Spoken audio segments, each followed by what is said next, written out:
Hello and welcome to another 8-bit battle.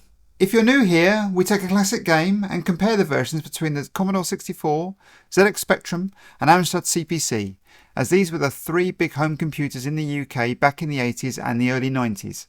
I'm trying to find which of these had the best games and was therefore the best 8-bit home computer of them all. Today's game of choice, as you can see here, is A&F's 1983 classic Chuckie Egg. This is the ZX Spectrum version, which was the initial version released alongside the BBC Micro and Dragon versions. Written by 16-year-old Nigel Alderton, who got a job as a T-boy at A&F, he presented his unfinished game and was hired to finish the code. The Amstrad and C64 versions came out later though, with the C64 version going for a completely different look, where Henhouse Harry looks more like the Dragon 32 character. And the CPC version looks like a straight port from the BBC version. So we're going to play the first 3 levels of each version and then break down the scores and find our winner. So, this is the ZX Spectrum version, which I owned back in the day and still massively enjoy today. As you can see, it does suffer a little bit from the good old Spectrum colour clash.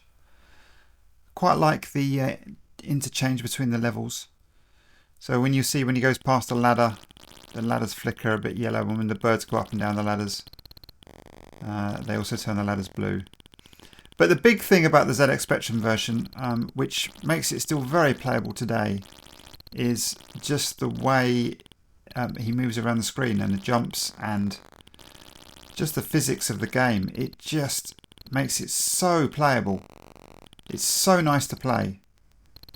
Can sometimes be a bit fiddly on the ladders, getting on and off. But other than that, it's very fast, very playable, and very enjoyable. I never got very far with it. I think I only got to probably level 7 or 8 when I tried. And I must admit, I always struggle with these platforms on level 3. I don't think the hitbox area is particularly well thought out, and you can't just walk off the platform either. That will instantly kill you.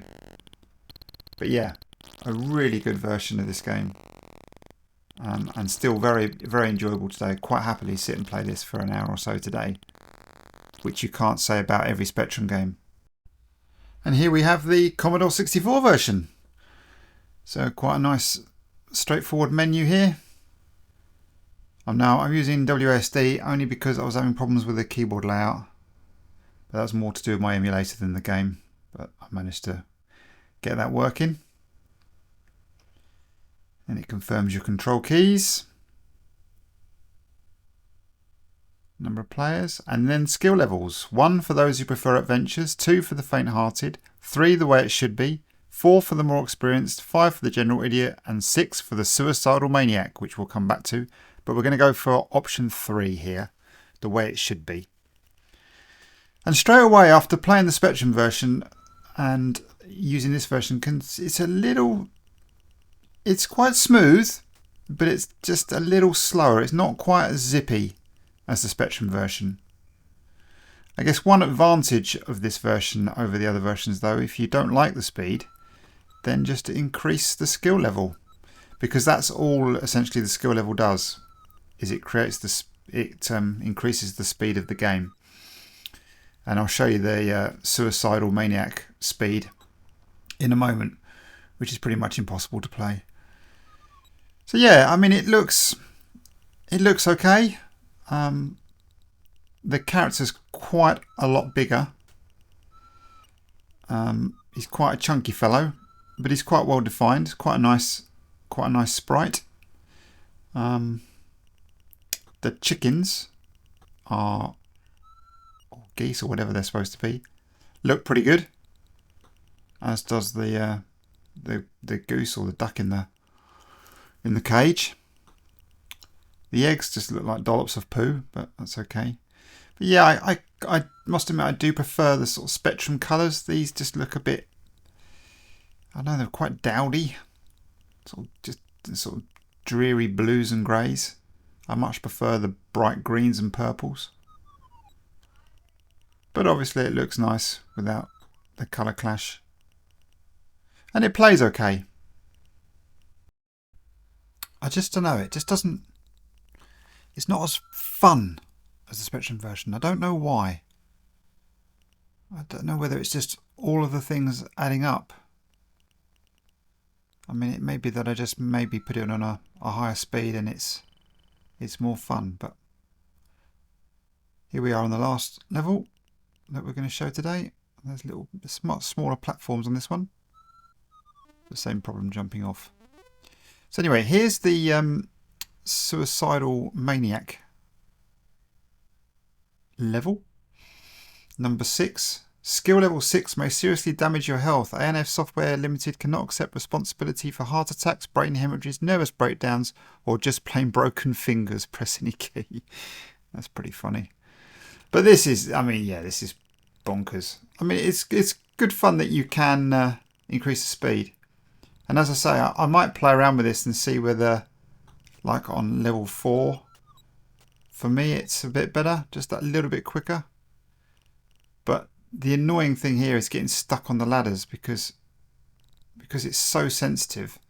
You just get stuck trying to get off. I mean, look, that's me getting stuck there between the ladder and the platform, and I couldn't get off and the bird got me. That's all that's killing me here. And that's just due to the sensitivity being ramped up. So I just can't get off to get the eggs. It's really irritating. So yeah, it was certainly a challenge.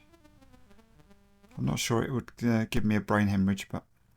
And here we have the CPC version. So this looks very much like the BBC version. All of this looks pretty much the same. I have had a quick look at the BBC version for comparison, and yeah, it's pretty much identical. And in terms of colour and everything else, it looks a lot like the Spectrum version also. I did notice though, I mean obviously there's no colour clash, which is nice. The character does flash quite a bit though. If you notice it as he's walking around. You don't notice it so much playing it, but you notice it more watching it, if that makes sense. So, but the same colour scheme as the Spectrum with the blue birds here. But looks nicer than the Spectrum version. The sound isn't up to much, but then again it's not up to much on any of the versions really. And the duck actually looks like it's sitting outside of the cage. But again, it looks very much like the Spectrum version. And plays very nicely, actually. Feels pretty much the same as the Spectrum version in terms of zipping about.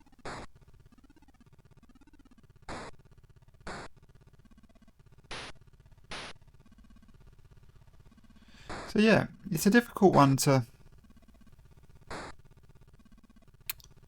compare. So I'll have to break down my scores and see where they come, because honestly I don't know. There's not much between all three versions, to be honest. But I would say this one and the Spectrum version just have the edge on playability. Nice little platforms on this level as well. But yeah, just died there. So there we go. So that's all three versions. And I have to say, I really enjoyed all three versions. I played the Commodore version before and the Spectrum version, but I'd never played the Amstrad version, so it was really interesting to see the slight differences between them. But they're all great games. None of them are particularly great to look at, but they're all very playable, and I think that's where the scores will come in. So anyway, let's find out who came third. So in third place is none of them, because for the first time in our 8-bit battle we have two at the same scores. So in joint second place is the Amstrad version and the Commodore version. So we'll start off with the Commodore version. So presentation 12 out of 25, which yeah, I gave a little bit more to this than the other versions simply because it had that nice option to changed the skill level, which I thought was pretty decent. But graphics, 10 out of 25. I mean, they're pretty poor. There's a lot better games out there for the Commodore in terms of graphics. The sound is also pretty non-existent, but slightly better than the other two versions. And the playability, 19 out of 25. I thought that was fair. On the skill level 3, which is the version you're supposed to play, it was a little bit slower and not quite as much fun as the other two versions, so it dropped points there. Now the Amstrad version, the presentation on this one, slightly less than the Commodore. The BBC Micro and the Amstrad CPC menus are pretty nasty to look at, to be honest. No great shakes there. Graphically, I preferred to the Commodore version, and I thought was slightly better than the Spectrum version as well, just because of the colour clash not being there. It just looks a bit cleaner. So 13 on that. Sounds terrible, actually. You just get this horrible noise when you pick up eggs. But the playability was really strong. Really enjoyed playing this one. And it scored higher than the Commodore version on playability. So at number 1, of course, it is the Spectrum version, but only by 1 point. So the Amstrad and the Commodore versions both got 50 out of 100, and this got 51. So it was so tight between these versions. But presentation, 10 out of 25. I mean, the menu looks fine, and I quite like the sort of graphics between the levels loading, which the other versions didn't have. I thought that was quite nice. Graphics, 12 out of 25. Again, nothing to look at, but it's nice and clean, and for a Spectrum game, it looks pretty decent. Sound is pretty terrible, as are most Spectrum games. It's just that annoying noise as you're walking along, but not really that much worse than the others. But playability, 22 out of 25. One of the most playable games on the system, and still hugely enjoyable today. You can just pick up and play it, and that's where it got the edge, and that's how it got the 51 out of 100. So there you go. So what did you guys think? Do you agree with me? Do you think the Commodore version was better, or the Amstrad version? Please let me know in the comments. Of course, you're obviously wrong, but please let me know. And as always, thanks for watching. Please like and subscribe if you enjoyed this, and I'll see you on the next one.